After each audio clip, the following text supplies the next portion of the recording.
আহারে আমার সৎ ব্যবসায়ীর কাপড়ের অবস্থা 100% কালার গ্যারান্টি।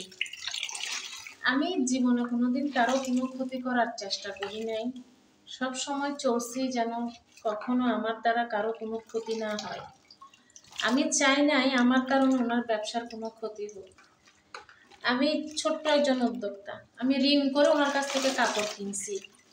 ওনাকে আমি জিজ্ঞেস করছি কাপড় কালার গ্যারান্টি কেমন, উনি আমাকে বলছে কাপড় কালার গ্যারান্টি 100%। এই তো 100%-এর নমুনা। উনি কিন্তু আমার কাছ থেকে কুরিয়ারে গিয়ে জানতে পারছি কুরিয়ার চার্জ আসছে 110 টাকা, উনি আমার কাছ থেকে নিছে 150 টাকা। আবার যখন বিল পে করতে গেছি কুরিয়ারে, উনি আমাকে বলতেছে ওনার বিকাশে যে টাকাটা কুরিয়ার থেকে যাবে, যে চার্জটা কাটবে ওই চার্জটা আমাকে পে করতে হবে না, তো আমি কাপড় নিতে পারবো না। বাসায় রাগ করে এসে ওনাকে আমি ভয়ে ব্লক মেরে দিছিলাম, কারণ আমি কাপড় চাইছি কালার একরকম, উনি আমাকে দিছে আরেক রকম। রাগ করে ওনাকে ব্লক মেরে দিছি। আজকে ওনাকে আবার আনব্লক করছি, আনব্লক করে ওনাকে মেসেজ দিছি যে কাপড়ের এই অবস্থা।